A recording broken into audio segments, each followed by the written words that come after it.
A diverse range of people come to the Ability Media Centre here in London to take advantage of the free digital media courses.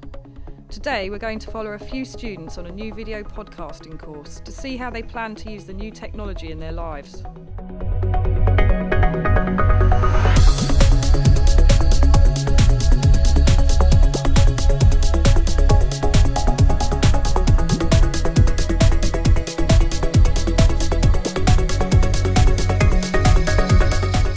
I mean, it's very straightforward, it's very cut down to, very basic, straightforward, practical. It's quite good because you're actually going away with something you can actually do. So if you finished on day 2, you can actually say, well, actually know how to put the camera, the stand up and put the camera in safely and how to do some of the basic operation. It's pity it's so short. I wish we'd done more. There's a lot more to cover. But so far so good. It helps a lot because it's quite short and impactful, and if I had to do a degree in media, it'd take me a long time to get to this level. I think it's quite short and concise, and they provide you with the instruments to get your work out there. Definitely interesting. That's why I'm always here.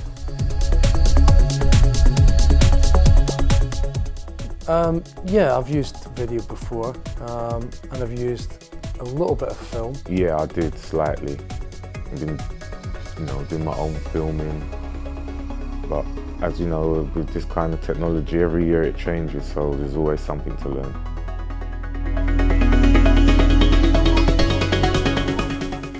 I hope to use it to combine with my radio studies, possibly to go on to audio podcasting, and integrate the two, and have my own website and have audio and video podcasting on my website. I'm just advertising what I'm trying to do, basically. That's the best thing I could do with a podcast, advertising the things that I film, the things that I can see through my third eye, and actually just focusing back on the community. I would like to get a budget, just to fund a school that I've got, what I want to open. I've got the actual premises, but I'm not funded by the government or anything, so I just want to get it funded so I can come back to help the community in Southwark. Doing drama, teaching them like how to act, how to respond in the camera, at the same time make short films with them and put their stuff out to exhibition. Like when they've left school, like when they got kicked out of school, they go to a certain school, so I'd go around teaching those kids, or they will come into my drama school like once, twice a week, and I will take them out doing filming with them, like short films about how they're living. Just the competition out there. Just the competition that's out there at the moment. I just need to find a way to make mine snazzy, stand out, and get as much hits as possible and as much views as possible.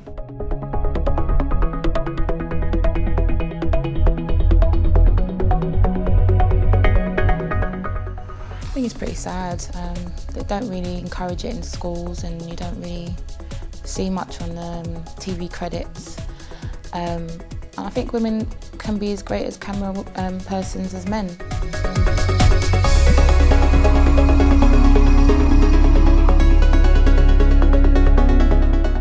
It empowers the kids, it changes their thoughts, their minds, how they think, how they breathe, their desires.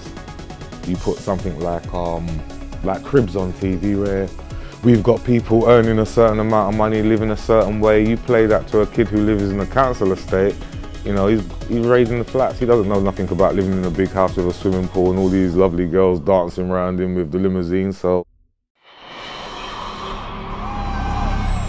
because of the crime rate's going up, kids they just seem to be getting dumber and dumber. That's the only way I could explain it. Generation from generation, it doesn't seem to be getting better. Violence is on the rise. It's just talking more gun talk. The kids are following that. That's their favourite artist. So we're listening to America. We're listening to people who don't live like us. So what these kids are following is a different trend to how they're living.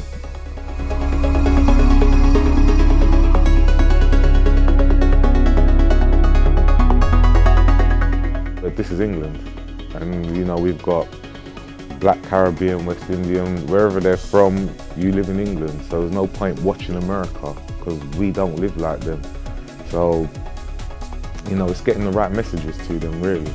You know, making films on gun crime, covering how they're living, what they're going through day to day, and how we can make films to actually combat those things.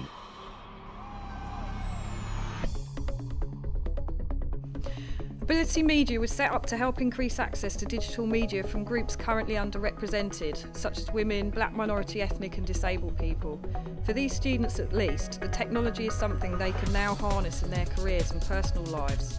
A door has opened for them to share their unique experience and viewpoints with a wider audience.